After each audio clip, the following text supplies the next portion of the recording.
라디오 땡땡 기도입니다. 오늘 날마다 주기로 곁기 본문은 야고보서 1장 26절에서 2장 7절 말씀입니다. 야고보서 1장 26절에서 2장 7절 말씀의 제목은 사람을 차별하지 마세요.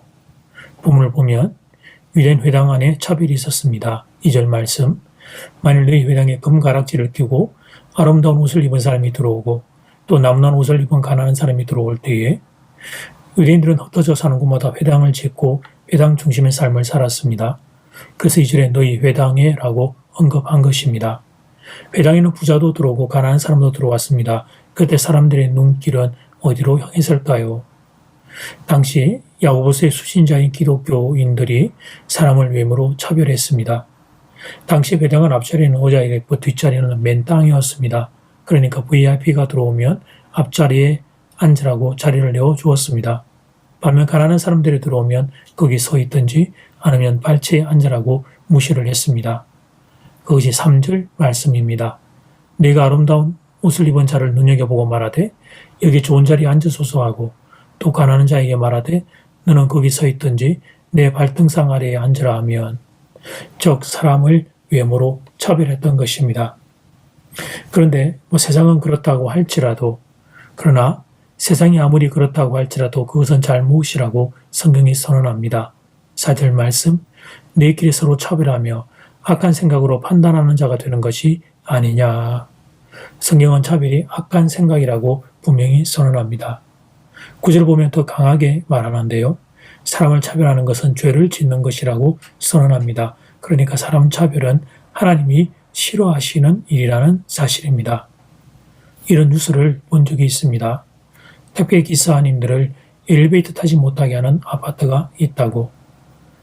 그렇게 되면 아파트의 격이 떨어지기에 사용할 수 없게 해야 된다고.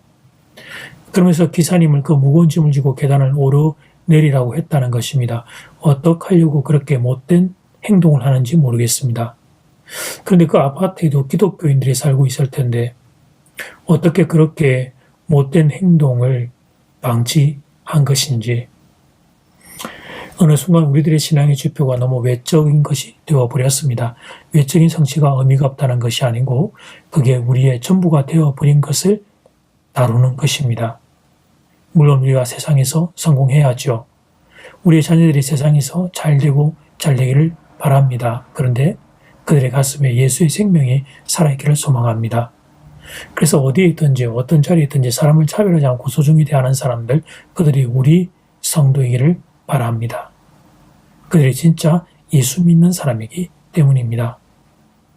그런데 사랑하는 여러분, 사람 차별, 이것은 참 쉽게 해결될 수 있는 주제가 아니죠. 우리의 인생의 수준과 실력과 세상의 세계관으로 보면 그럴 수밖에 없기 때문입니다. 비교와 평가 물든 이 세상에서 어떻게든 다른 사람보다 더 나은 사람이 되고 싶은 욕심이 작동하고 있습니다. 돈이 가장 먼저 앞에 서고 학력과 명예가 그 다음에 서고 그리고 몸매와 미모까지 따라붙습니다. 정말 별것 아닌 작은 것 가지고 남들보다 내가 더 나은 사람이라는 걸 자랑하고 싶어 안달이 나 있습니다. 세상에서 워낙 차별을 당하다 보니까 나도 뭔가를 가지고 남을 차별하고 싶은 겁니다. 세상이 죄로 물드니까 우리의 마음도 죄로 물든 것입니다. 그러나 사랑하는 여러분, 교회는 달라야 합니다. 성도는 달라야 합니다. 교회는 하나님이 다스리는 하나님 백성의 공동체입니다. 성도는 하나님의 백성입니다. 그러므로 우리는 우리들의 왕이 되시는 하나님, 그 하나님의 말씀을 우리의 삶의 기준으로 붙잡아야 합니다. 하나님이 바라보는 시각과 시선이 우리들의 시각이 되어야 합니다. 하나님은 사람을 차별하지 않습니다. 모든 인생을 똑같이 사랑하십니다. 그래서 우리가 그 사랑받았고 우리도 그 사랑하며 살아가는 겁니다. 물질로 놓고 보면 양 그룹을 다 지금 말씀드릴 수 있는데 하나님 먼저 가난한 사람들을 사랑하십니다. 더하이 하나님은 부자들도 사랑하십니다. 구약의 아브라함과 욥은 부자였고 신약의 아리마대 사람 요셉과 마가도 부자였습니다. 제가 왜 이 부자에 대한 이야기를 말씀드리냐면 차별도 문제지만 역차별도 문제가 될 수 있기 때문이죠. 누구든지 모든 인생을 하나님이 다 사랑하신다는 걸 기억해야 합니다. 그런데 성경은 가난한 자들을 불쌍히 여기라는 말씀들이 더 많이 기록되어 있습니다. 그 이유는 왜 그러냐? 그것은 그때나 지금이나 가난한 이들이 세상에서 차별당할 확률이 높기 때문입니다. 그러므로 가난한 자, 약한 자, 과부, 고아, 이것은 가장 약하고 누군가 보호해 줄 수 없는 대상인데, 그러니까 그들을 소중히 여기고 사랑하셨던 하나님의 그 마음을 성경이 우리에게 보여주는 것은, 그러니까 그 그룹만 사랑했다는 게 아니고 그 약한 그룹들을 사랑하고 긍휼히 여기는 하나님의 마음을 통해 하나님의 모든 인생을 다 사랑하고 계심을 보여주는 겁니다. 하나님이 사람을 차별하지 않고 다 사랑하시는 거죠. 모든 인생이 하나님이시고 모든 인생이 구원받기를 원하십니다. 그래서 그 마음 때문에 우리도 구원을 받은 겁니다. 나처럼 악한 인생이 하나님의 구원과 은혜를 받게 된 거죠. 하나님이 나를 차별하지 않으셨기 때문에. 그래서 이 은혜 받은 이들, 이 비밀 깨달은 이들은 그 마음을 가지고 우리도 사람을 불쌍히 여기고 긍휼히 여기며 그렇게 살아가는 겁니다. 세상은 온통 차별과 분리와 구별시킨다고 정신이 없습니다. 남녀로, 연령으로, 세대 간으로, 지역 간으로, 또는 어떤 정치적인 어떤 가치관의 차이로 자꾸 차별하고 분리하고 나눕니다. 그런 악한 세상 가운데서 차별하지 않고 하나 되기 위해 힘쓰는 겁니다. 하나님이 나를 불쌍히 여기고 받아주신 것을 기억하고 서로를 불쌍히 여기고 받아내는 겁니다. 이 사람이 바로 하나님께 받은 은혜의 가치가 무엇인지를 아는 사람입니다. 그리고 하나님의 은혜를 따라 살아가는 사람이기도 합니다. 사랑하는 여러분이 모두가 이 아름다운 자리에 설 수 있기를 주 이름으로 축복합니다. 이제 첫 번째 기도 시간입니다. 받은 말씀과 개인 기도 제목을 가지고 함께 기도하는 시간입니다. 이 시간 다 함께 마음을 모아 주님 앞으로 나아가겠습니다.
이제 두 번째 기도 시간입니다. 하나님은 모든 인생을 사랑하시고 사람들을 차별하지 않으십니다. 그런데 가난한 자들에 대한 말씀들을 약한 자, 과부와 고아에 대한 말씀을 많이 언급하신 것은 그들이 가장 약한 그룹이요. 누구도 그들의 편이 되어줄 수 있는 이가 없는 이들에게 하나님이 그들을 그렇게 말씀하셨죠. 그러면서 모든 인생을 하나님이 다 사랑하고 있는 것을 보여주십니다. 우리가 그 사랑, 그 마음, 차별하지 않는 마음 때문에 우리도 모두가 다 하나님의 은혜를 받았습니다. 이 시간 다 함께 마음을 모아 기도드리겠습니다.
하나님 저를 차별하지 않고 하나님 저를 무시하지 않고 외면하지 않고 저를 구원해 주셔서 감사합니다.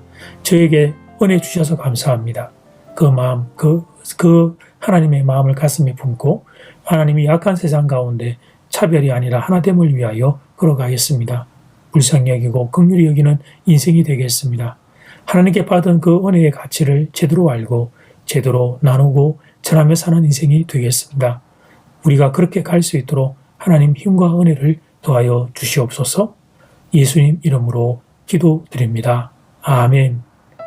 이제는 각자 개인적으로 기도하시면 되겠습니다. 평안한 밤 되십시오.